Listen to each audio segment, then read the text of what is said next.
जब परशुराम जी जनकपुर से पैदल चले थे तो उन्होंने परशुराम जी ने कहा था कि जहाँ हम चल रहे हैं पैदल वहीं पे जहाँ पे सूर्यास्त हो जाएगा वहीं पे हम बिल्कुल विश्राम कर लेंगे। तो यहाँ पे जब सूर्यास्त हो गया तो उन्होंने अपना प्राण यहाँ पे त्यागी, उनका धनुष यहाँ पे टूट गया और उनको पत्थर के रूप में वो हो गए।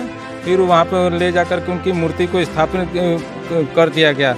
जब वोट का समय आता है तो सलेमपुर तहसील क्षेत्र में अनेकों नेता लखनऊ से अपनी गाड़ी से अपना आते हैं, यहाँ पे बिल्कुल बात रखते हैं जो भी कुछ है। किसी का जन्मदिन होता है तो माननीय राजनाथ सिंह आ जाए, केशव मौर्य आ जाए, क्या बोलते दिनेश शर्मा आ जाए, लेकिन सोनाग क्षेत्र में आज तक सलेमपुर से 4 किलोमीटर की दूरी पड़ती है, लेकिन आज तक कोई नेता यहाँ पे दर्शन देने नहीं आया। ये बिल्कुल फैक्ट चीज़ है। रोटी सेकने के लिए हर पार्टियां अपना वो कर रही हैं। यदि रोटी नहीं सेकते लोग तो यहाँ पे आते, यहाँ पे जनतंत्र चाहे लोकतंत्र बिल्कुल बहाल होता है। यहाँ पे तो बिल्कुल ना के बराबर है। रोटी सेकेंगे, कुर्सी बचाएंगे तभी ना उनका जेब भरेगा, लेकिन यहाँ पे मूर्ति के लिए चाहे कोई चीज़ सुरक्षा के लिए चाहे धन अवमुक्त करने के लिए नहीं है। अगर आपसे सवाल पूछा जाए क्या राम जी आपके हैं, या फिर कोई आपसे कह दे कि कृष्ण जी आपके हैं या परशुराम जी किसके हैं, तो आप कहेंगे क्या मूर्खता पूर्ण सवाल पूछ रहे हैं आप। ये कैसा प्रश्न है कि भगवान किसके हैं? भगवान तो सबके हैं। लेकिन कल्पना करिए देश में एक ऐसा दौर भी आता है जब अलग अलग धड़े इस पर बहस करते हैं कि परशुराम किसके हैं, राम किसके हैं, कृष्ण किसके हैं, शिव जी किसके हैं। उत्तर प्रदेश के देवरिया जनपद के सलेमपुर लोकसभा क्षेत्र से 4 किलोमीटर की दूरी पर स्थित है, मात्र 4 किलोमीटर दूरी पर वो स्थान जहां भगवान परशुराम ने अपनी देह त्यागी थी, या ऐसा कहा जाता है कि यहाँ पे उन्होंने विश्राम किया था। इस स्थान के बारे में जो भी किंवदंतियां प्रचलित हो वो तो अलग की बात है, लेकिन इसका एक और पौराणिक महत्व ये है कि ये जो तालाब आप मेरे पीछे देख रहे हैं, इस तालाब में जो कोई भी व्यक्ति अगर स्किन डिजीज से पीड़ित है यानी चर्म रोग से, वो ठीक हो जाता है। आइए मैं आपको मिलवाता हूँ अलग अलग लोग से, यहाँ के पुजारी से, और जानते हैं कि आखिर इतनी अव्यवस्था क्यों है, दुर्दशा का शिकार क्यों हुई है, आखिर ये स्थान टूरिज्म के रूप में क्यों नहीं विकसित हो सकती। देश में आपका प्रधानमंत्री जब कहता है कि धार्मिक स्थलों को भी आय का स्रोत बनाया जा सकता है, धार्मिक स्थलों को भी टूरिज्म पर्यटन केंद्रों में बदला जा सकता है, उस समय अगर ऐसी दुर्दशा हो और आपको देखने को मिले तो आप क्या कहेंगे? कमेंट में हमको ये आप जरूर बता सकते हैं। आइए आपको दर्शन कराते हैं और दुर्दशा से भी परिचित कराते हैं। यहाँ जी पुजारी जी हैं, और आपका शुभ नाम? शिवशंकर पांडे है। अच्छा, सलेमपुर में सोनाग गांव पड़ता है, 4 किलोमीटर सलेमपुर से सोनाग की दूरी है।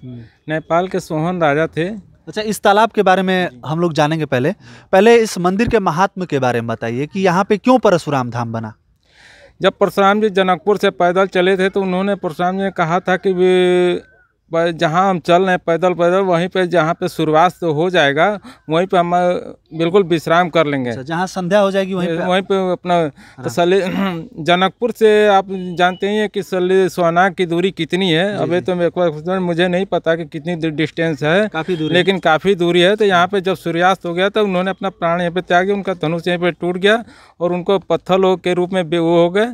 फिर वहाँ पे ले जाकर के उनकी मूर्ति को स्थापित कर दिया गया।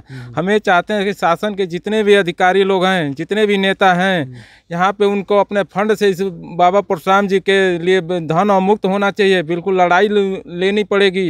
ये नहीं है कि वृंदावन के लिए 1 करोड़ दे दिया शासन ने, मथुरा के लिए 1 करोड़ दे दिया, महाकालेश्वर के लिए लोग पैसा बड़े बड़े तीर्थस्थलों के लिए दे देते हैं, लेकिन उनको ये कान में एक जू नहीं रखती कि सलेमपुर तहसील में एक सोनाग गाँव भी पड़ता है। क्या उनके लिए धन उनके लिए राजनीति का हिस्सा, क्या उनके जेब में सोनाग के लिए पैसा नहीं है? क्या वृंदावन महाकालेश्वर ओमकालेश्वर के लिए पैसा है, या गुंडे बदमाशों को पकड़ने के लिए पैसा है? सोनाग के लिए एक भी पैसा शासन की तरफ से, किसी भी पार्टी की तरफ से आज तक नहीं। माननीय सांसद जी की तरफ से 90 लाख रुपया मुक्त हुआ। रविंद्र कुशवाहा जी को मैं धन्यवाद देता हूं कि जिन्होंने अपने सहयोग से, अपने परिश्रम से धन अवमुक्त कराया, और यहाँ के लिए कितना धन अवमुक्त कराया था? 90 लाख रुपया स्वीकृत हुआ था। अच्छा, यहाँ के जो विधायक जी हैं उनका कोई सहयोग मिला? विधायक जी की तरफ से यहाँ पे कोई पैसा यहाँ पे नहीं हुआ। और कोई राजनीतिक दल हो या फिर कोई संगठन का यहाँ मुखिया हो? यहाँ पर अधिकतर लोग तो हर पार्टी के लोग आते हैं जो भी कुछ है, लेकिन यहाँ पे किसी भी पार्टी का ओनली रविंद्र कुशवाहा जी के पार्टी की तरफ से मिला, लेकिन और किसी के पार्टी से आज तक कितने 2500 साल हो गए किसी के तरफ से एक पैसा न के बराबर हो। जैसे आदमी मंदिर में चढ़ावा तो चढ़ा देता है, लेकिन जो बेसिक चीज़ें होती हैं कि यहाँ पर रख रखाव, सुरक्षा, चाहे जो भी मेंटेनेंस वगैरह के लिए बिल्कुल धन मुक्त पानी की व्यवस्था होना चाहिए। लेकिन नहीं, पुजारी जी लोग को क्या तनख्वाह थोड़ी सरकार देती है? पुजारी जी लोग अपने पैसे से चाहे जो भी कुछ है धन संग्रह करके मंदिर का मेंटेनेंस वगैरह कराते हैं। अच्छा, आपको लगता है कि परशुराम जी केवल ब्राह्मणों के हैं? परशुराम जी तो ब्राह्मणों के केवल नहीं हैं, सबके हैं। क्यों अखिलेश, हर पार्टी के मन में गुजरना चाहिए कि परशुराम जी की एक मूर्ति क्या 10 मूर्ति लगनी चाहिए? क्या अखिलेश सरकारी के दिमाग में, अखिलेश सरकार के दिमाग में आया कि क्या परशुराम जी की मूर्ति लगनी चाहिए? बीजेपी के लोगों में नहीं हुआ कि मूर्ति लगनी चाहिए, बसपा के लोगों में नहीं हुआ कि लगनी चाहिए, आम मूर्ति लगनी चाहिए, आम आदमी पार्टी के मन में नहीं हुआ कि यहाँ पे मूर्ति? क्या अखिलेश सरकार के देखिए भगवान का सबके हैं, लेकिन क्यों उनके मन में ही आया कि यहाँ पे परशुराम जी की मूर्ति लखनऊ में लगने जा रही है? मूर्तियों की राजनीति हो रही है तो देश में मूर्तियों की राजनीति इस समय चल ही रही है, आप देख ही रहे होंगे। लेकिन जो मूर्ति पहले से है, मेरा ये सवाल है कि जब पहले से यहाँ पे धाम है, इतना बड़ा स्थल है, तो उसी को क्यों नहीं विकसित किया जाए? वहीं पे तमाम सुविधाएं क्यों नहीं लाई जाएं कि लोग वहाँ पे आएँ, दर्शन करने को आएँ? हजारों मूर्तियाँ लगाने से क्या फ़ायदा है कि जो पहले से हमारी परंपरा है, ऐतिहासिक महत्व के जो धार्मिक स्थल हैं, उनका ही रख रखाव नहीं हो पा रहा है। दुख होता है। यहाँ पे जो भी देखिए, हम परशुराम जी की मूर्ति है, विष्णु भगवान की मूर्ति है, ब्रह्मा जी की मूर्ति है और रणछोड़ भगवान जिनको कृष्ण जी की मूर्ति है। 4 उसके बारे में बताइए थोड़ा। वो मूर्ति की मैंने सुना है कि उसका कोई पौराणिक महत्व है, ऐतिहासिक महत्व है। कैसे यहाँ पे आए वो लोग? मूर्ति कहाँ से बनी, कब की मूर्ति है? इसी तालाब की खुदाई। बताइए। नेपाल के सोहन राजा थे। अच्छा। वो कोढ़ी थे, उनको कुष्ठ वगैरह हुआ था। कुष्ठ रोग हो गया। कुष्ठ उत्तर प्रदेश में, नेपाल बगल में ही है। उनको वहाँ से देखिए, सॉरी क्या मैं बोलने लगा, हो गया। यहाँ पे अपने लाव लश्कर के साथ में आकर के, सैनिकों के साथ में आकर के सोनांग में तपस्या किए थे। जब उनको कुछ शौच का अनुभव हुआ तो उन्होंने अपने सैनिकों से कहा कि जाओ सैनिकों, कहीं से पानी लेकर के आओ, हमें शौच जाना है। पानी कहीं थे ही नहीं। उर्द गिर्द बहुत दूर से पानी लेकर के सोहन राजा के सैनिक किसी मिट्टी के पात्र में आए, आवारा जानवर वगैरह आड़े थे, उसी पानी लेकर के आए। ज्यों सोहन राजा को मिट्टी के पात्र का दिए पानी, सोहन राजा ने अपने शरीर से स्पर्श किया, सारा कोड़ वगैरह खुजली उनका सही हो गया। तब सोहन राजा ने सैनिकों से कहा कि तुम लोग ये बताओ, मेरे लिए जहाँ से पानी लेके उस जगह को दिखाओ, हमें चलना है, उस जगह पे हमें खुदाई का कुछ हो सकता है, कुछ अद्भुत शक्ति मिल जाए। तो सोहन राजा ने अपने सोहन राजा के सैनिक सोहन राजा को लेकर के गए।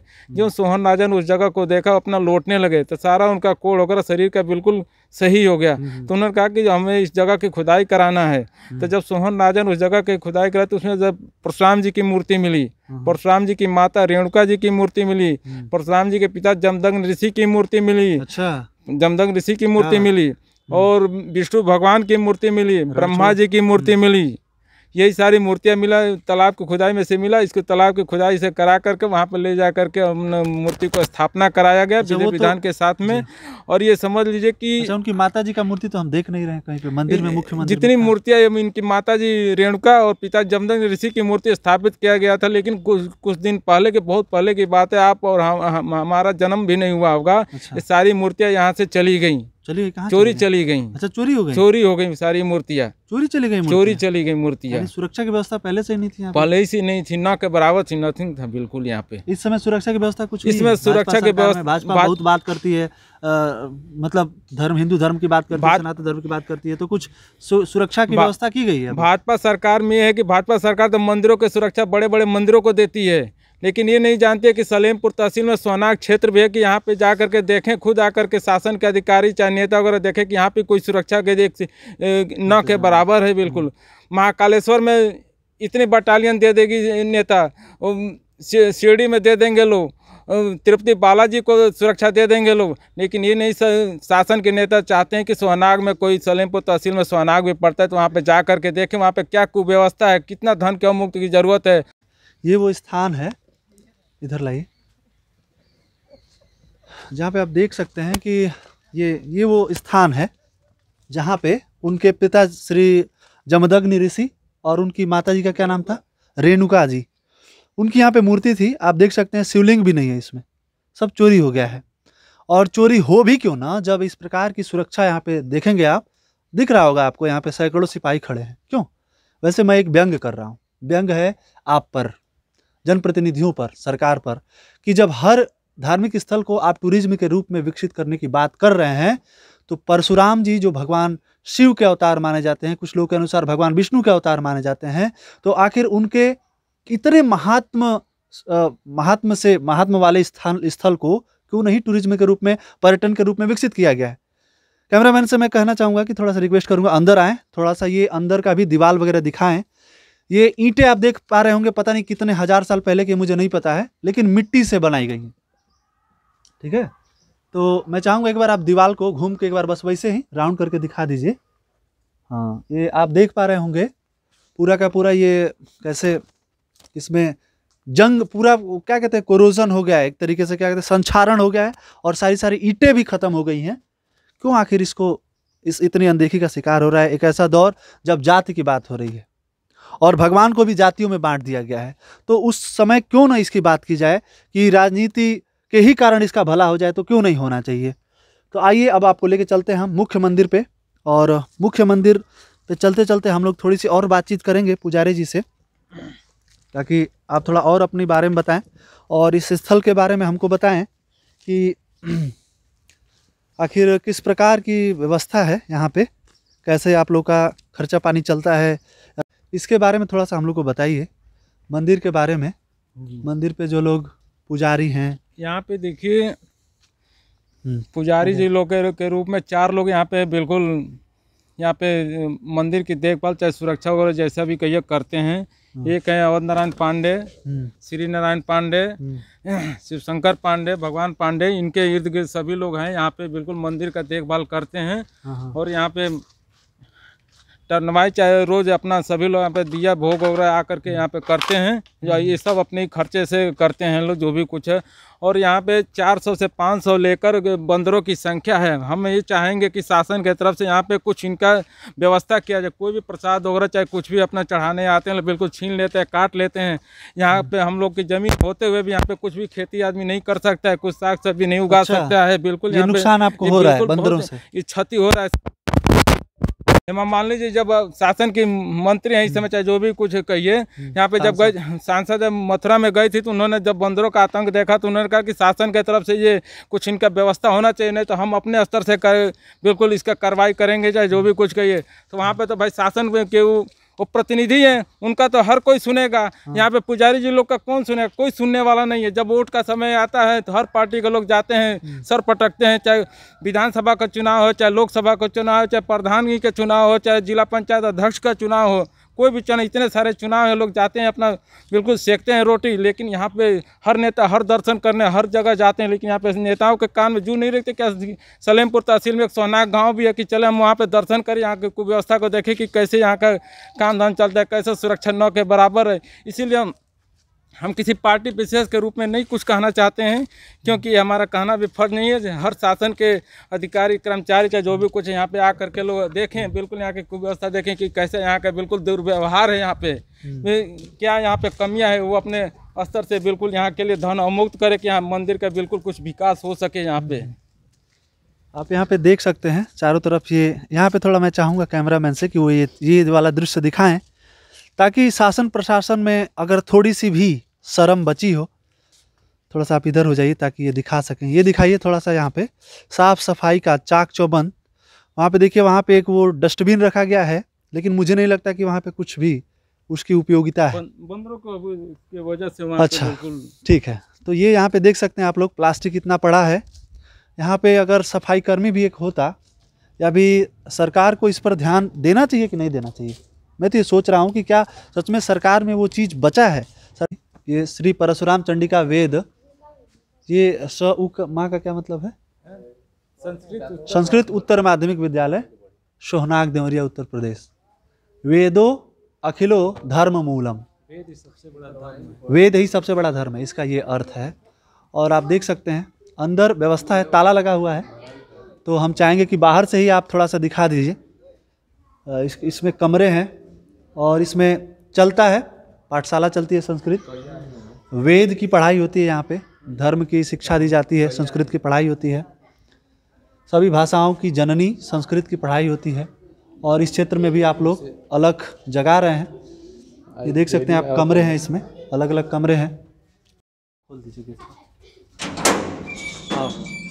तो ये आप देख रहे हैं, थोड़ा सा दिखा दीजिए, फिर हम लोग अंदर चलते हैं। मंदिर के अंदर मुख्य मंदिर है, ये मुख्य मंदिर है भगवान परशुराम का। और अंदर आप देख सकते हैं, तो जैसा कि आप देख सकते हैं इसमें 4 मूर्तियाँ हैं। थोड़ा सा आप और क्लोज जाके दिखाइए। तो ये मूर्ति भगवान विष्णु की है? जी जी। अच्छा, ये वाली दूसरी वाली जो मूर्ति है बाबा परशुराम जी की मूर्ति है। ये वाली जो है? जी जी। ठीक है। और ये वाली तीसरी जो मूर्ति है? ये जो तीसरी मूर्ति जो देख रहे हैं, और इसके बगल में कृष्ण जी की जो मूर्ति है, दोनों आज के 7-8 साल पहले, ये भी इस समय की बात है, चोरी चली गई थी। एक परशुराम जी ब्रह्मा जी की मूर्ति 2 से 2.5 फुट की मूर्ति थी, जो बिल्कुल सुसज्जित मूर्ति थी, कहीं से खंडित नहीं था। वो मूर्ति नहीं मिला। लेकिन जो कृष्ण जी की मूर्ति है, वो मूर्ति क्या बोलते हैं, मोहबारी स्कूल के किसी काश्तकार के खेत में था। वो काश्तकार जब जा रहा था अपना खेत में हल वगैरह चलाने, तो उसको कुछ महसूस हुआ, तो उसमें मूर्ति एक खंडित मिली। लेकिन ये ब्रह्मा जी की मूर्ति जो नहीं मिली, जो 2.5 फुट की मूर्ति थी, तो जगह आज काफ़ी दिनों से खाली चला जा रहा था। तो हम अपनी बात किसी से कहे कि यहाँ पे साहब ये चीज़ होने लगनी चाहिए, तो उन्होंने उस मूर्ति को राजस्थान से मंगवा करके मूर्ति को यहाँ पे लगवाया जाएगा। लेकिन जो ओरिजिनलिटी मूर्ति यहाँ पे थी वो नहीं मिली, और बाजार से ला करके उस जगह को बिल्कुल भरा गया। वो ब्रह्मा जी की मूर्ति कौन लगवाया है? कोई राजनीतिक व्यक्ति है? कोई राजनीतिक व्यक्ति यहाँ पे नहीं लगवाया है। ये आम दर्शन करने जैसे यहाँ पे आए लो, हमने आपसे कहा कि भाई साहब ये चीज़ लगनी चाहिए। नाम नहीं बताया, नाम नहीं कमाया, नाम नहीं कमाया यहाँ पे। क्या बात है?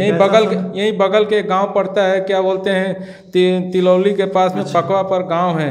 वहीं के एक रजिस्ट्रार, उनका नाम मुझे नहीं पता, उन्होंने ही अपने कोष से, अपने जेब से पैसा वो लगा करके उस मूर्ति को यहाँ पे जगह को भरे हो। तो ये आपने देखा पूरी की पूरी ये दुर्दशा यहाँ पे भगवान परशुराम जी के नाम पे इस समय देश में जो राजनीति हो रही है, थोड़ा सा उस राजनीति से मुझे लगता है हटने की ज़रूरत है।